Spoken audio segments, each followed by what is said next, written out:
As I got to work that day, I saw an image that sticks with me. In fact, I can still feel it in my body when I talk about it. That is the impact of the second airplane on the World Trade Center. Just as I was coming up to the Ops Control Center on that day, the second airplane had hit, and we were just getting the feeds from the news organizations. And I remember looking at that screen and understanding that things would change at that point. We were not going to have a normal day.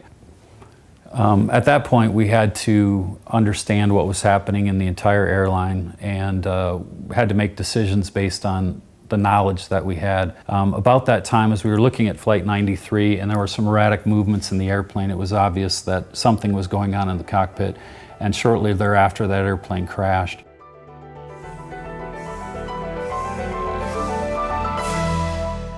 My name is Michael Winter, and I was in charge of the flight dispatch department, and I want to take you through what happened step by step inside the Ops Control Center on that day. I oversaw a group of people called aircraft dispatchers. They are licensed individuals, just like a pilot gets their license, and they know all the same things that a pilot knows. So on that day and every other day, they have responsibility for all the flights that operate in this country and all over the world for United Airlines. On any given day, it's my job I'm responsible for the 300 people that make the operational decisions that run the airline. Typically on a day that's operating normally, I will check with the managers to see how the weather's impacting the airline, what sort of impact anything in the world will have on the daily operation, and many times relay that information to the senior officers and to the other people in the airline. I remember walking over to the operational manager that's in charge of all the people on the floor, and my boss, who's also a pilot, was just getting to the area, and we had to quickly make decisions on trying to assess as best as we could what was happening, what these airplanes were. We were at that point obviously considering not terrorist attacks, but hijackings.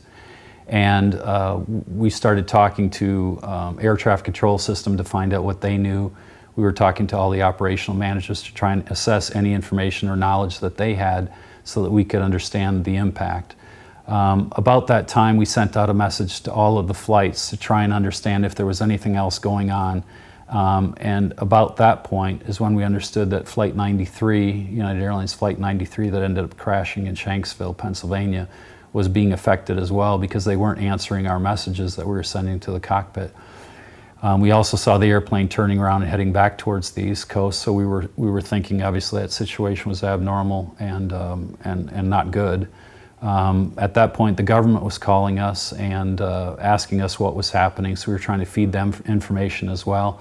They were talking about scrambling fighter airplanes to shoot the airplane down just in case it was going to impact one of the East Coast destinations like the White House. Aircraft dispatchers have the ability to type on their screen and to communicate with every flight in the world. And so the message that was going up to all the airplanes was, we've had a couple airplanes that have been hijacked, and we wanted to have them secure the cockpits. Many of the cockpits at the time weren't as fortified as they are, or none of the cockpits were as fortified as they are today. So it was telling them to secure the cockpits.